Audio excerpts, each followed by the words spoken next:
So before we begin today, let's take a quick recap at what we have seen so far.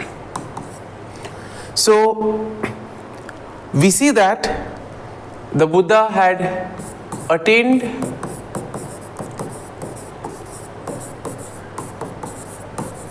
enlightenment. Then after having attained enlightenment, we see that he is convinced by Brahman Sahampati to become a teacher, and we see that he accepts his vocation as a teacher in order to explain the truth to the whole world. And this is done through the imagery of the lotus pond.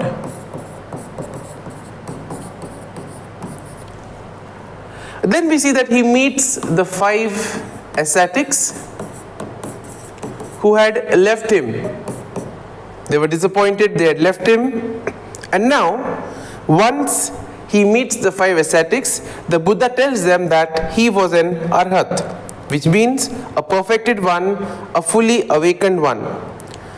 And we see that they still don't believe him, and they reply that, well, you have not done all those practices, you have not practiced austerity, so how can you realize it when you have been living in abundance? So here we see that the Buddha then explains to them that he is not living in abundance, but he in a way has kind of followed his path. And ultimately we see that they are in a way convinced, and they change their attitude towards the Buddha. So here we see that they are convinced and they no longer address him as Reverend Gautama, but they address him as Lord. Okay, and the answer that they say, Lord, you have not. So now what is the context of this? Lord, you have not. Well, we see that the Buddha asked them the question, do you admit that I have never spoken anything like this before? And when he asks them like this, they are struck by his straightforwardness.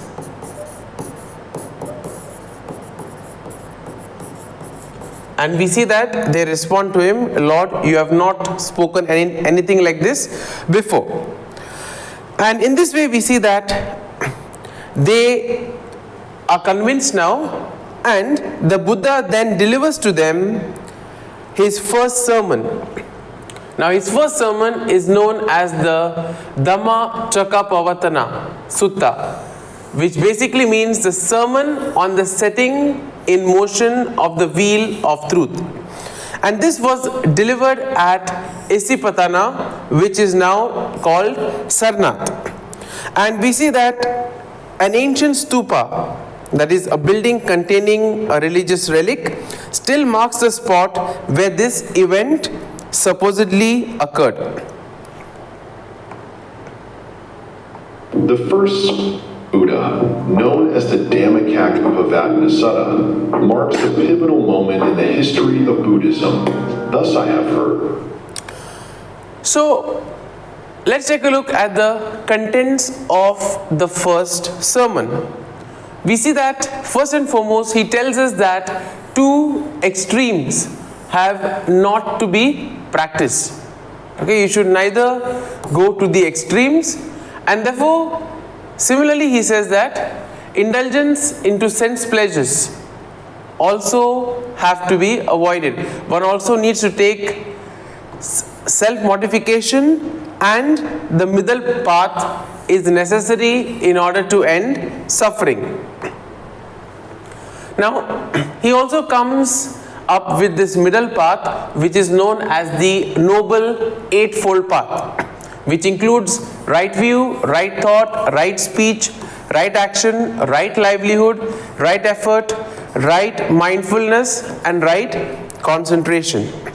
And we'll take a look at this in detail, but as of now, it is important for us to take a look at the noble truth of suffering and how he explains how suffering can be overcome by looking at what causes it and how we can deal with those things.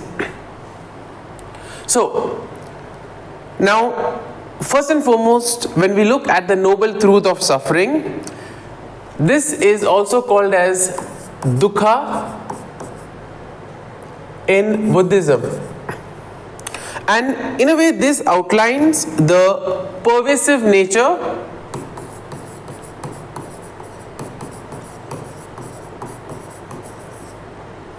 of suffering in human existence.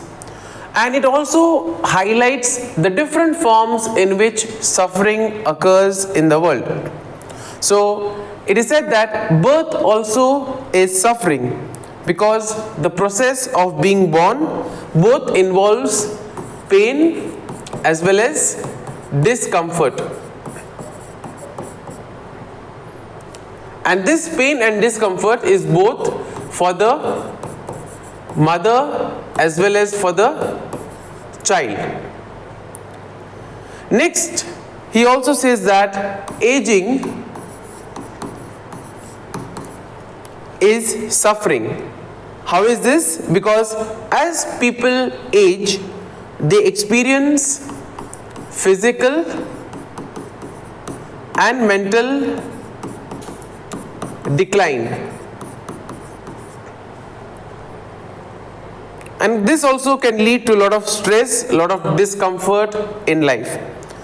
Similarly, he also says that sickness is suffering.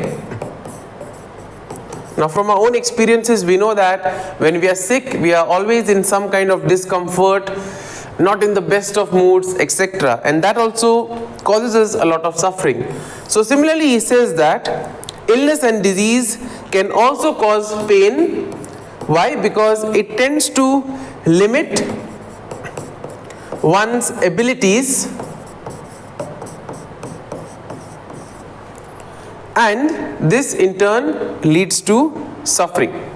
Then he also says that death is suffering, or also the fear of death is suffering. Because here we see that the fear of death and the whole process of dying brings about quite a significant amount of suffering for both the person as well as for the loved ones. Next, he also says that sorrow and lamentation, along with pain, grief, and despair, all this are suffering, because we see that emotional and mental distress like sadness, mourning, hopelessness can cause a great deal of distress within us, can cause a great deal of pain. And similarly, he says that any association with an unpleasant experience. Okay, so any association with something that is unpleasant could be a person, could be a situation. Okay, we know that from our own experience. When we find ourselves in awkward situations, we feel a bit of discomfort. Similarly, when we meet somebody whom we don't like, we are in that whole discomforting situation. And therefore, he says that association with the unpleasant is suffering. Next, also we see that disassociation from the pleasant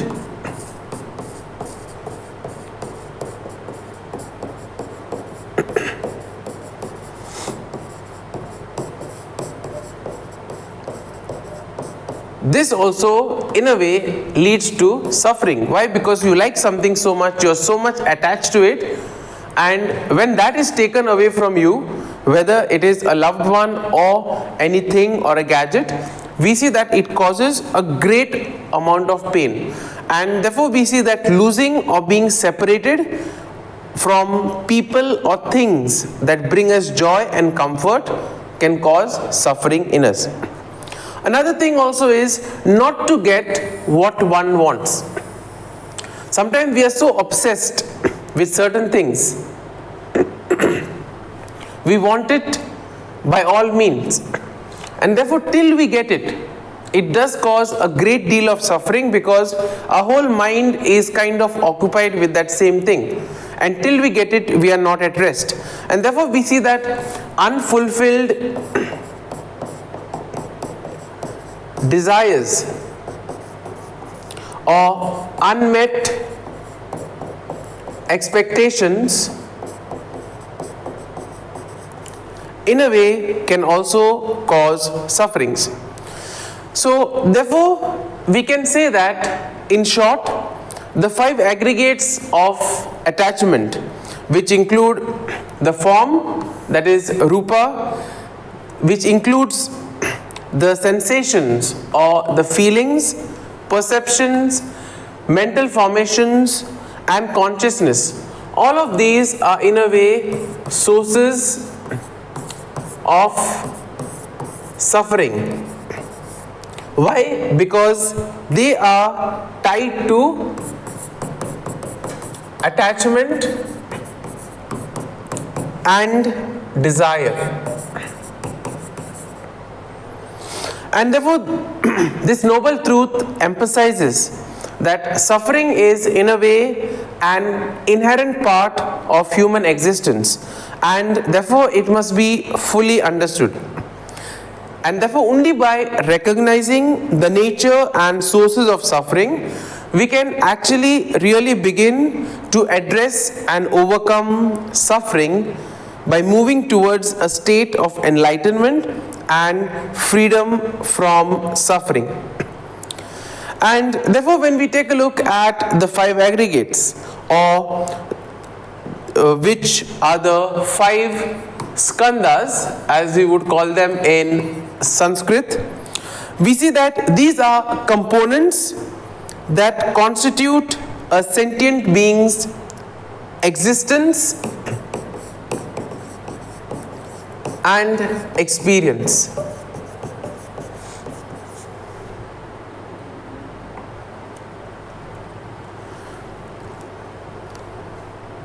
And therefore in a way it is important to understand the significance of these five aggregates or the five skandhas. Now we see that these aggregates are considered to be the basis of clinging or attachment. And we see that it is this clinging or attachment that in a way leads to suffering.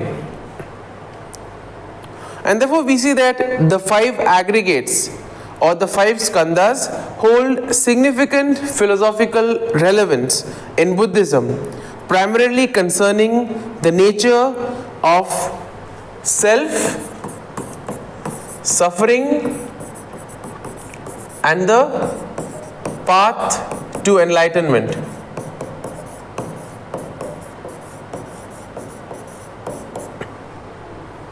So let's take a look at the philosophical significance of these five aggregates. So first and foremost, understanding the self. We see that the concept of the five aggregates in a way challenges the notion of permanent, unchanging self. Okay, so it challenges this notion that everything is in a way permanent. And therefore this five aggregates illustrate that there is no permanent self.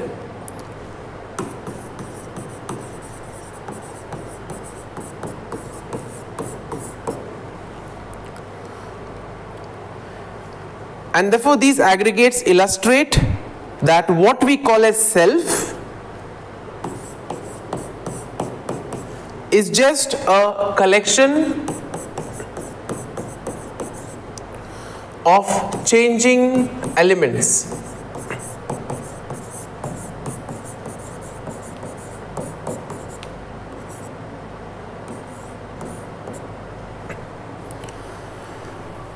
So in a way they also say that each aggregate is in a state of constant flux.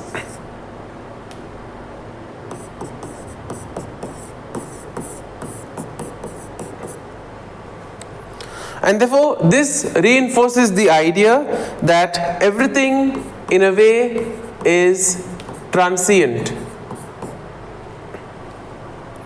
Now we see that another significance of these five aggregates is also on the nature of suffering, because the aggregates are in a way directly linked to the concept of suffering. And therefore first and foremost they say that clinging and attachment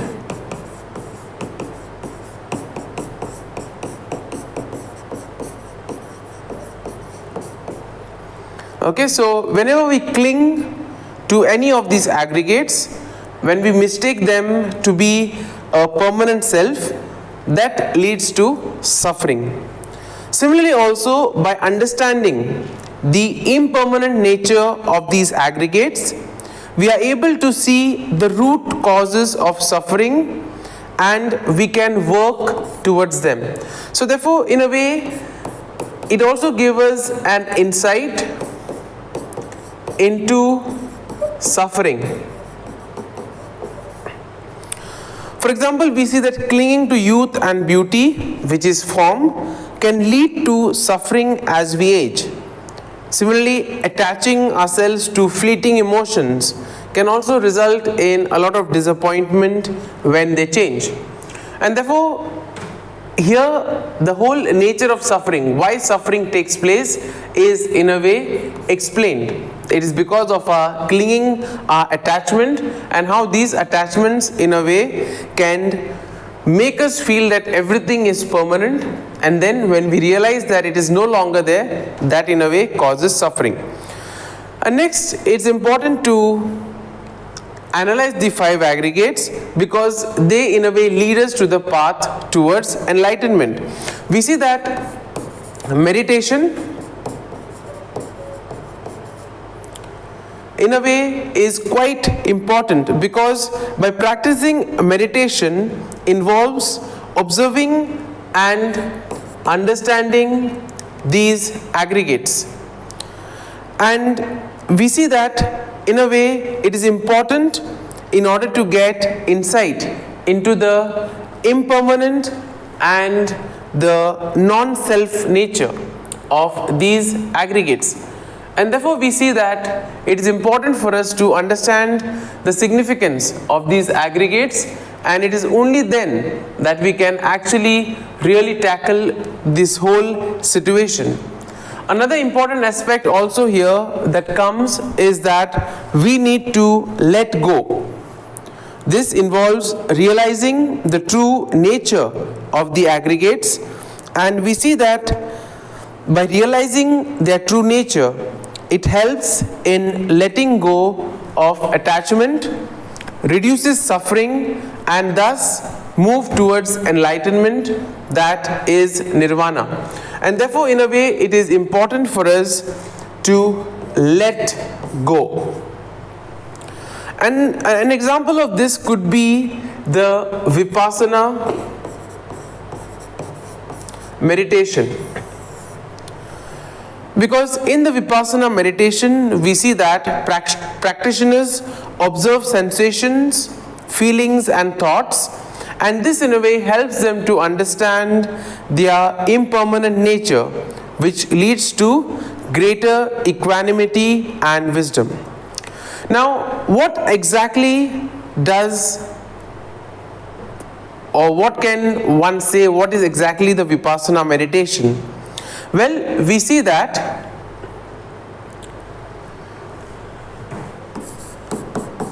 Vipassana means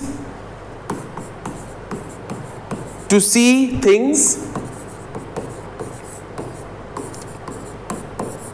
as they really are.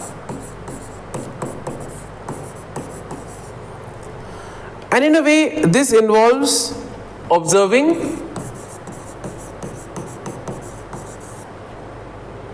your thoughts, emotions,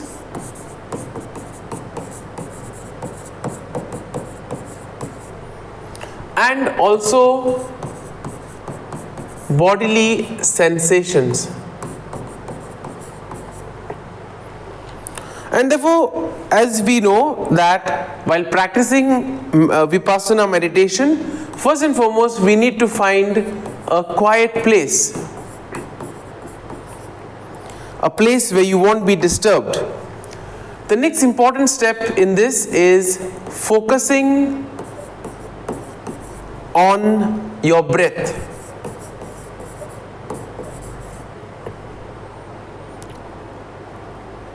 And therefore you need to notice the sensation of the breath entering and leaving your nostrils, or the rise and fall of your abdomen. Next, you also need to observe sensations. Therefore, you need to observe sensations such as itching, tingling, or warmth. And therefore, you are just supposed to notice it without reacting to them. Then also you need to watch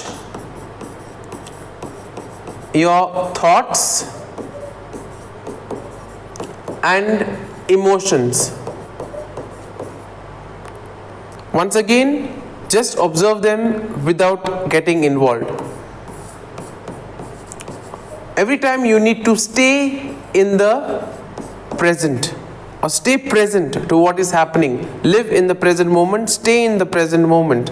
If your mind wanders, gently return your attention to your breath or sensation. And most importantly, you must practice non-judgmental awareness.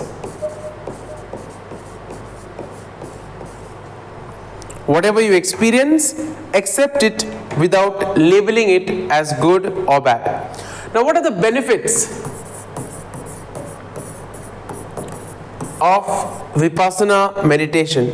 First and foremost, we see that it helps you to become aware of yourself.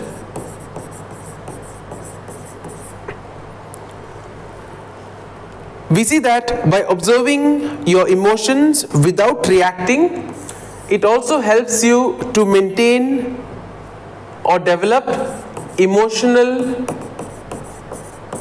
stability.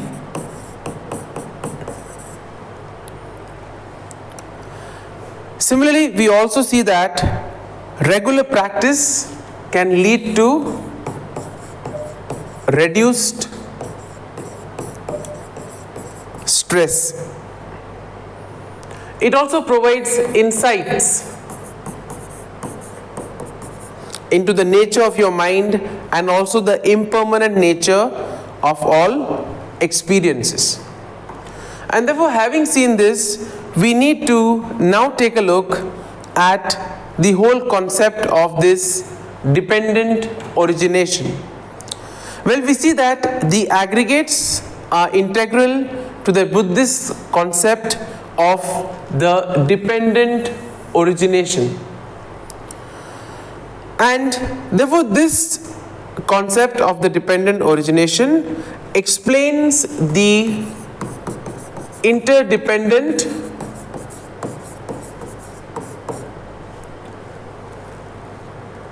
nature of existence.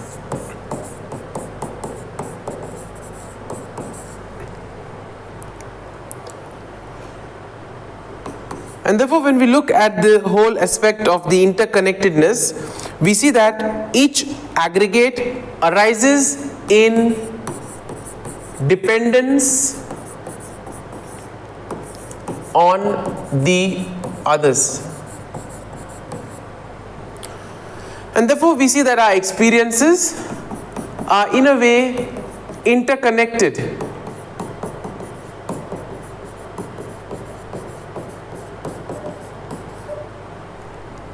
They are not an isolated phenomena, but they are interconnected. For example, we see that consciousness depends on form, which is a physical body, and perception. And therefore, without any sensory input, consciousness cannot arise. And therefore, when we look at the philosophical implications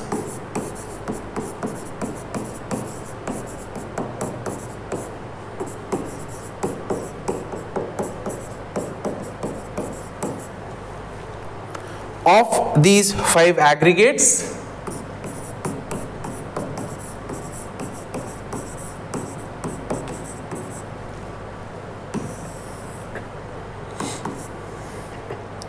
we see that first and foremost it challenges our understanding of reality.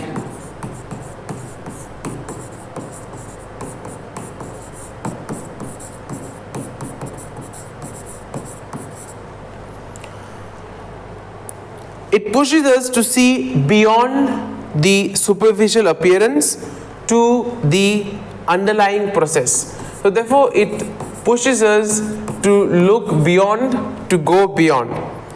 Similarly, it also helps us to be considerate of the well-being of others, because by recognizing the transient and interconnected nature of existence, it also fosters compassion plus ethical behavior. And therefore it also highlights the futility of selfish desires and the importance of considering the well-being of others. And therefore we see that understanding the emotions and realizing that these emotions are temporary can in a way help to reduce reactive behaviors and promote a more measured ethical response to situations. And therefore we see that in summary, these skandhas offer a profound framework for understanding the self, suffering and the path to enlightenment. Now when we take a look at each of these, first and foremost the form. So here we see that it basically refers to your physical body and everything that you can touch plus see. For example, your hand, the food you eat, the chair you sit on, all of this form part of the form aggregate. And therefore it, as we said, it includes the sensory organs and also the corresponding objects. So next we have feeling, which is known as Vedana. And here we see that this basically refers to the sensations or feelings that arise from our sensory contact with objects. So this is basically about the sensations that you feel, which can be pleasant, unpleasant or neutral. So for example, we see that when we eat ice cream, and if we like ice cream, we would definitely feel pleasant. Or when we meet somebody whom we like, or when we meet our loved ones, these evoke pleasant feelings in us. Now, on the other hand, we see that if you are wandering in the kitchen and you touch a utensil which happens to be hot, we see that immediately that will in a way provoke an unpleasant feeling within you. Okay, why? Because you feel pain, and pain is in a way unpleasant. On the other hand, you may come across certain situations where no feelings tend to be evoked. You tend to be a neutral kind of an observer.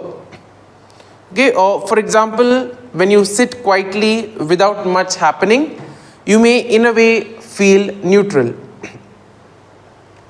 Next is perception. Now this basically refers to recognition or identification of objects and therefore the labeling of sensory experiences. So in simple words, this basically refers to how we recognize and label all that we experience. So that all that we see something with 4 legs, we either know from my experience that it is a cat or it is a dog or it is some other animal. Similarly, when you look at a table, you know that that is a table. For example, we see that seeing a dog and recognizing it as a dog, or hearing a song and remembering based on your memory of that tune that is the song that you like. So this basically in a way involves memory and the ability to recognize and categorize your experience. Next, we take a look at mental formations, which refers to various mental activities as well as volitional formations that help us to shape our actions and our responses. For example, these are basically your thoughts, intentions, and also the emotions that shape how you act, how you respond to a particular situation. So for example, we see that our thoughts, our intentions or our feelings are never stable. When something good happens to us, we feel happy, we feel elated, and we may respond to a particular situation in a positive manner. On the other hand, when we are not feeling well or when our mood is not up, we see that the way we respond, the way we communicate also matters. So here we see that feeling angry or deciding to shout, or feeling compassionate and deciding to help someone will all be based on our thoughts, intentions, desires as well as emotions that we are experiencing at one point of time. And therefore we see that all that is going through within us does tend to influence our actions as well as our responses. Next, we take a look at consciousness. And this basically refers to the awareness of sensory experience and mental activities.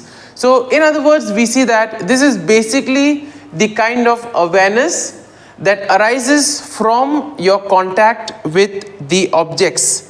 So it is an awareness of the things around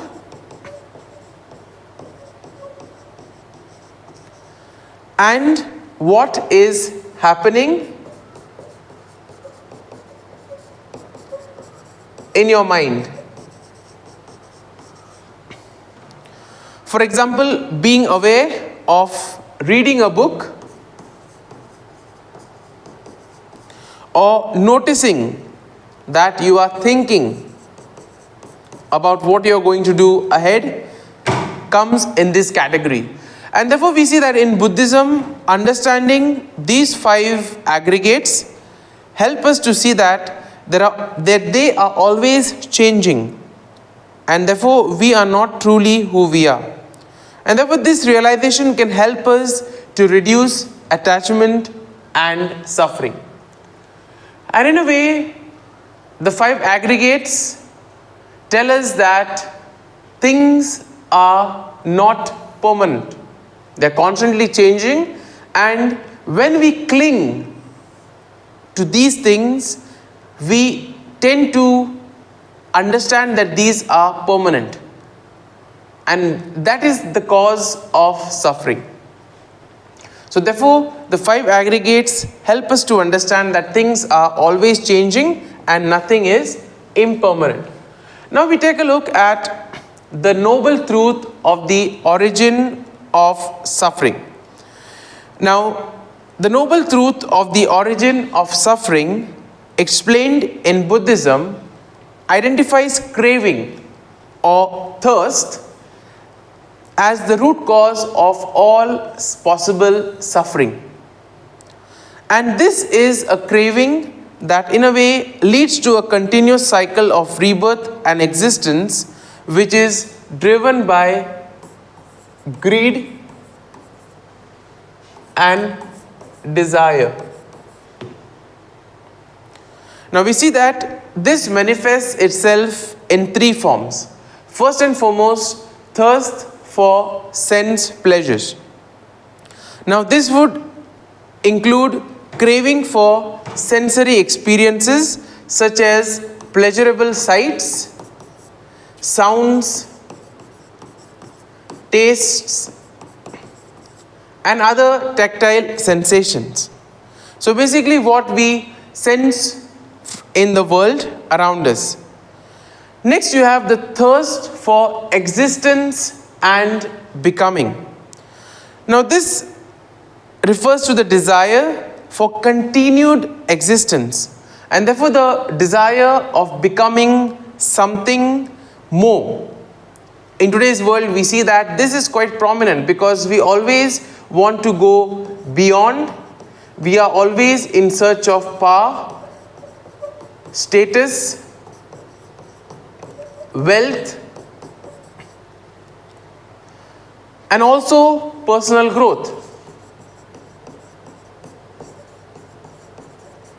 And we see that this, in a way, this very desire, this very quest for going beyond also tends to, in a way, lead to suffering. Because in the search for more, we see that we are never satisfied with ourselves. We always want to do more. We always want to go beyond. And therefore, this thirst for existence and becoming something, in a way, can also lead to suffering. Now, next is the thirst for non-existence. Now, this is basically a kind of a craving to escape reality or to escape the situation in which one finds oneself. Now, this is a kind of an easy way out.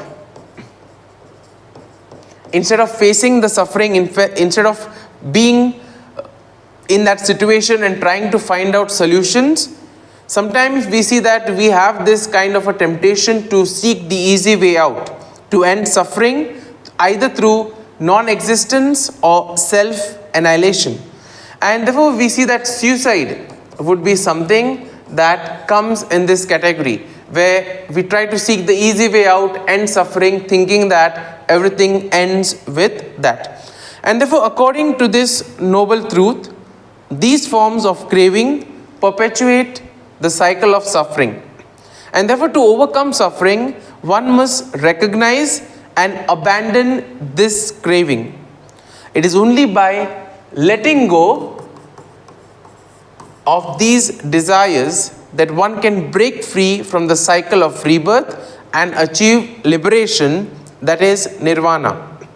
And the ultimate goal we see is to transcend these cravings and attain a state of enlightenment that is free from suffering. Now next we take a look at the noble truth of the cessation of suffering. So first we have seen what causes suffering. Now we take a look at how we can in a way end this suffering, or what we can do to curb this suffering. And therefore this noble truth of the cessation of suffering teaches that it is possible to end suffering by completely eliminating the craving or the thirst that causes it. So therefore, this complete elimination of thirst is something that is very important, because this implies to stop suffering one must entirely eliminate the craving. And therefore this craving includes the desire for sensory pleasures, desire for continued existence, and the desire for self-annihilation that we have already seen before. So therefore when we in a way control these desires, when we put an end to these desires, we see that it is possible in a way to overcome suffering. Next, it is important to give it up, because this means willingly letting go.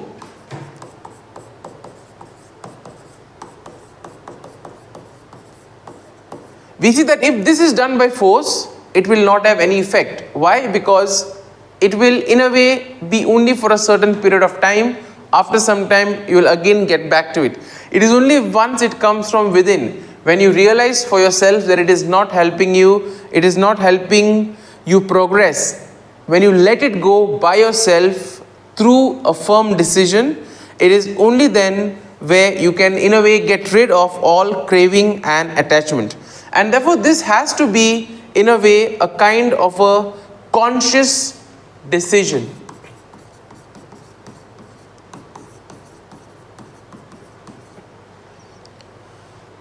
It has to be a decision to release the desires that bind one to the cycle of suffering. Next, we have to renounce it. And therefore this involves a more deeper commitment. So as you can see, these are all different stages of going beyond, of going deeper and deeper. Now, after giving it up, you have to make a deeper commitment to renounce not only the object of desire, but also the habit of craving itself. And by doing this, we can emancipate ourselves from it. And therefore this step is about freeing oneself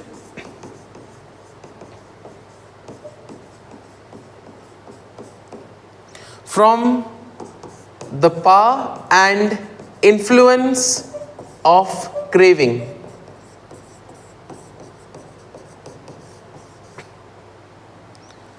This is an act of, in a way, liberating oneself from the mental and emotional bonds which is created by craving and the whole process associated with it.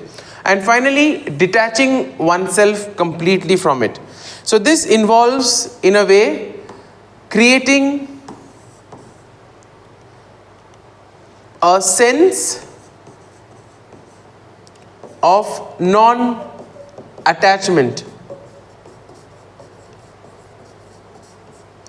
to all forms of desires plus cravings. Now, this detachment is not equal to indifference, but it is in a way a clear understanding and freedom from the compulsive nature of craving. And therefore we realize that by fully realizing and practicing this noble truth, one can achieve the cessation of suffering. And this state is known as nirvana, which is characterized by peace, liberation, and the absence of suffering. We see that nirvana is the ultimate goal in Buddhism, representing the end of the cycle of birth, death, and rebirth, and the complete freedom from all form of suffering and craving. Now we have to take a look at the noble truth of the path that leads us to end suffering. And here we see that we need to look at the Noble Eightfold Path, which includes right view, right thought, right speech, right action, right livelihood, right effort, right mindfulness, and right concentration. So we see that this in a way outlines the way to end suffering. And therefore this path is in a way a kind of a practical guide for ethical and mental development. And this basically has one main goal, that is freeing oneself from all desires and cravings. Now this Eightfold Path consists of these elements, which we shall take a look in detail. So when we speak of right view, here we see that this involves understanding the nature of reality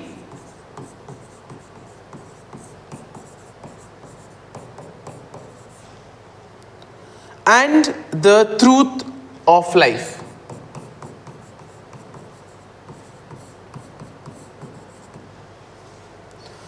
So this also includes understanding the Four Noble Truths, suffering, its origin, cessation, and the path that leads to the cessation of suffering. Next is right thought.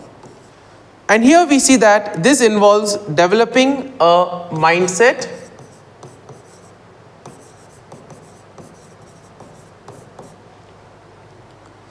that is free from ill will.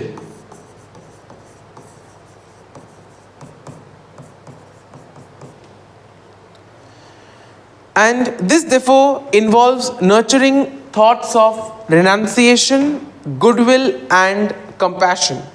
So therefore here we see that it involves cultivating good intentions.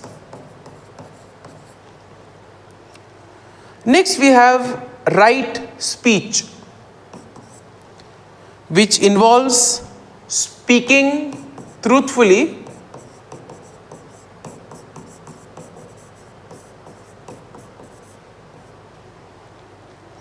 avoiding lies, gossip, harsh words, and idle chatter. And we see that this practice also encourages speech that is kind, honest, and beneficial.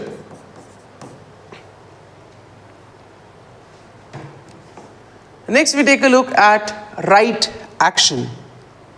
And therefore this involves acting in ways that are ethical plus harmless.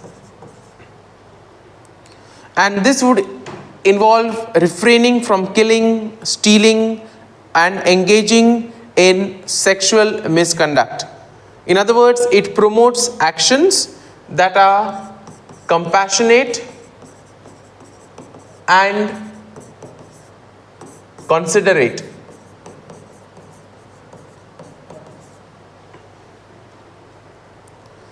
Next involves right livelihood, which involves choosing a profession that doesn't harm others and that is ethically sound. And in today's world we see that this is quite relevant, where we find people exploiting others or going through different means which may not be ethical in order to attain goals, etc. And therefore this whole concept or this way of right livelihood involves avoiding occupations that involve exploitation or causing harm to others. Right effort. This involves making a continuous effort, a determined effort in order to improve oneself. We see that none of us is perfect, and therefore we always have a scope for improvement. There's always way to grow, there's always room for improvement. And therefore this includes preventing and abandoning ways that are not useful for us and cultivating certain wholesome states which can in a way help us to grow, develop and become better individuals. Next you have right mindfulness. And this involves becoming fully aware and attentive to the present moment.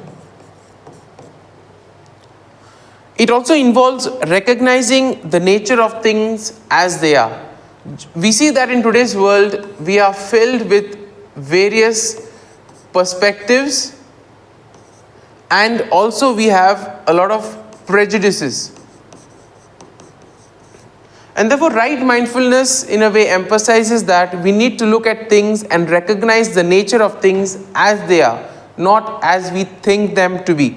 And therefore, this involves developing an awareness of body, feelings, mind, and mental phenomena. And finally, we take a look at right concentration, which involves developing deep mental focus and meditation. So this involves cultivating states of meditative absorption that leads to inner peace and insight. And therefore we see that the Eightfold Path is designed to be followed as an integrated approach, where each aspect supports and enhances the other. Now, by following this path, one can cultivate the wisdom, ethical conduct, and mental discipline that is necessary to achieve the end of suffering and the attainment of enlightenment. And therefore, we see that this noble path emphasizes that the path which we should actively practice in our lives, and therefore we should embody it in our daily life in order to realize its benefits. So next time around, we'll take a look at certain important questions, and also we'll try to see the relevance of this Noble Eightfold Path in today's world.